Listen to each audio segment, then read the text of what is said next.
I'm Hazel, and today I'm going to walk you through exactly how to get the hidden slimy battle pets of Nazjatar. There are 7 slimy pets available from this, and they all have this special sort of spooky glow effect going on. You can earn up to 4 of these pets per character per week. Getting your first one will earn you the From the Belly of the Jelly achievement. You can use alt if you're impatient to get pets faster, but you're still looking at a minimum of 5 days. To start, you'll need to be level 120 and have unlocked Nazjatar world quests. First, go to one of these 4 spots and pick up the quest A Curious Discovery and then turn that in back in town. If you've been playing 8.2 for a while, you may have already done this. That quest unlocks Prismatic Crystals, which we'll need to get all the slimy pets. Next, you will need some Prismatic Crystals. At least 1 to get started, but ultimately 5 per pet, 20 per week, quite a few. You can loot these around Nazjatar and they look like this. They're pretty big and hard to miss and tend to spawn near waterfalls, so if you're out, just pick a body of water and keep following it down. There's a spawn point near my favorite fishing spot behind Mesamir for Alliance, so if I'm set up fishing there for a while, I'll usually loot a few. Take your crystals and head back to one of these 4 spots. These are the Ravenous Slimes. They look like this and they are hungry. Find a nearby critter and use a crystal on it. Not a battle pet, not a minion, not a beast, you want a critter and not an aquatic one either, so no fish and no stabby crabs.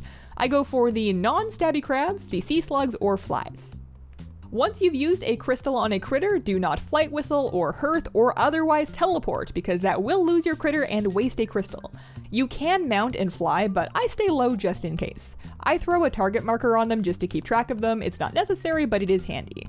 With the critter following you, take it back to the slime, which will eat your new friend and become well fed. You can feed each of the 4 slimes once per day. Repeat this for 5 days, and on the 5th day, when you feed the slime, it'll leave a slimy cocoon that you loot for one of the pets. Unfortunately, you can receive duplicate pets, so it's not as simple as just doing this 7 times. All of the slimy pets are cageable, so you can just buy them on the auction house if all of this sounds like a lot, or you can farm them to sell them. Prices currently average around 50k, but of course will change by region and server and over time. After receiving a pet from a slime, it disappears until the weekly reset. Then you can start feeding it again once it respawns on Tuesday. Skipping feeding days is fine and won't lose you progress. It's also fine if you're not done by the Tuesday reset. That just means that you won't get a new slime to feed in that spot until the following week. I've read that there can be issues looting the cocoon if you fly in to feed your slime on the 5th day, so just to be safe, I like to walk my critters the last little stretch of the way. And that's how you get the slimy pets. My favorite is the Octopode, and I've named him Oogles because I am an adult that can do whatever I want. Thanks for watching, stop by a stream sometime, and have a wonderful, wonderful day. Bye!